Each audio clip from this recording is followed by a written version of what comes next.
It is hot outside with temperatures in Edmonton soaring to the 30s. It's safe to say we're in a heat wave. And with the heat becoming more common, it's important to recognize just how dangerous it can be.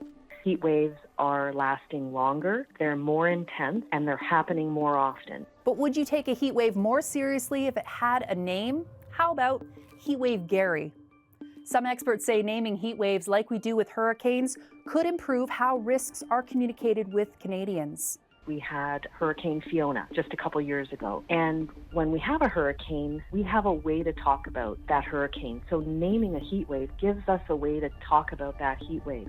There is one place that has embraced this idea. Seville, Spain collaborated with Arch Rock Foundation to launch a naming and ranking system in 2022.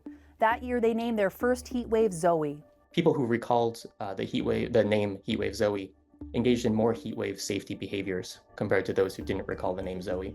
And raising awareness could mean more funding. So you're raising awareness with the public, but you're also raising awareness with policymakers, elected officials, any kind of decision making, so that you can secure funding, you can prioritize your funding. In Canada, extreme heat is not even listed with the federal government. It's not considered a natural hazard.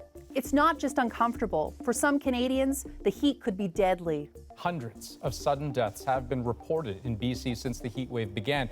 And the fear is there could be more because the heat is hanging on. And not just in BC.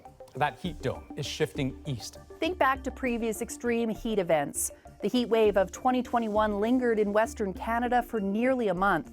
What made it unique was that it was described as a heat dome, a weather phenomenon where a high-pressure system traps heat.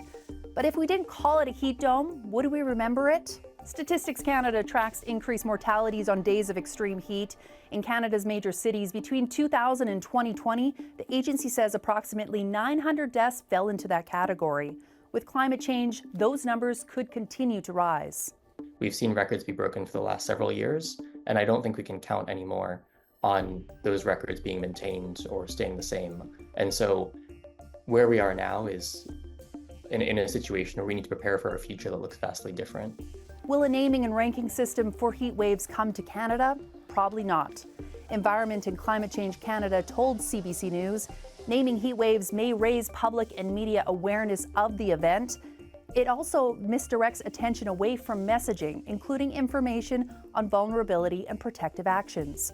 A concern echoed by the Arch Rock Foundation. If done improperly or done without kind of the right coordination or right integration into existing emergency response systems and alert systems, could misdirect attention.